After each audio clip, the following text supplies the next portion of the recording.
দীর্ঘদিনের জমাটবদ্ধ ক্ষোভ আর উত্তেজনার পারদ আজ বিস্ফোরণে রূপ নিয়েছে।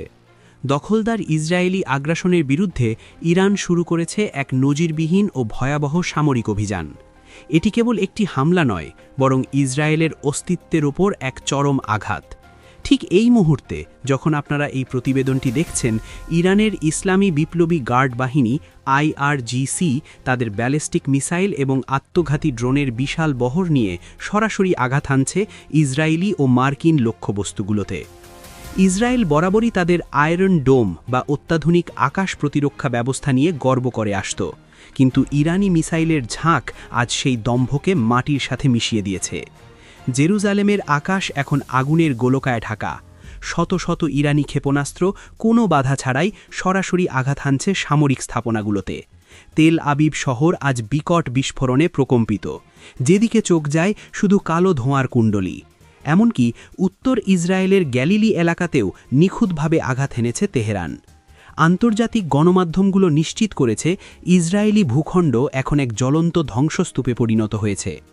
যুদ্ধের ময়দানে ইসরায়েলি সেনাবাহিনীর নৈতিক পরাজয় এখন স্পষ্ট। আল জাজিরার লাইভ ফুটেজে দেখা গেছে এক অবিশ্বাস্য দৃশ্য।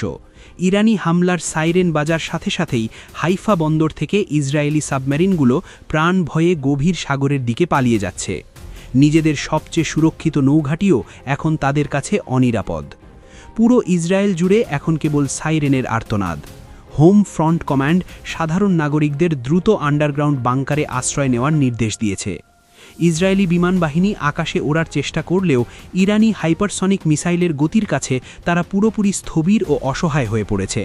প্রথম দফার ধাক্কা সামলানোর আগেই ইরান দ্বিতীয় দফায় আরও শক্তিশালী মিসাইল ব্যারেজ নিক্ষেপ করেছে, যা পরিস্থিতিকে নিয়ন্ত্রণের বাইরে নিয়ে গেছে।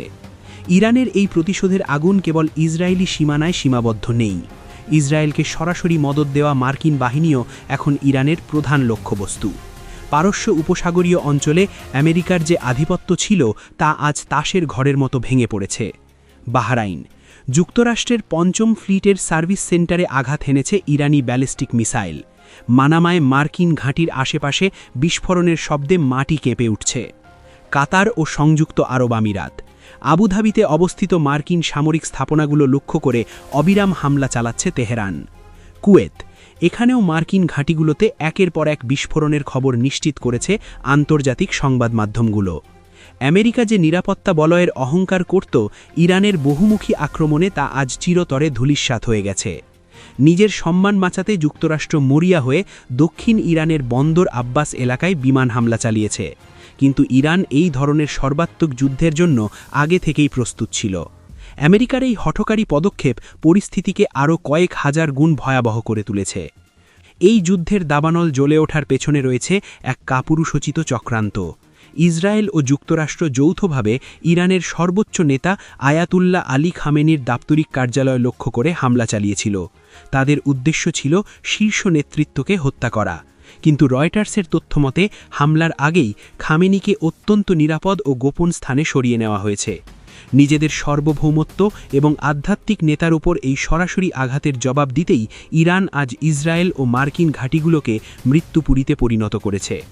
গত কয়েক সপ্তাহ ধরে বিশ্ববাসীকে বিভ্রান্ত করতে যুক্তরাষ্ট্র ও ইসরায়েল কূটনীতির যে নাটক সাজিয়েছিল তা আজ ফাঁস হয়ে গেছে।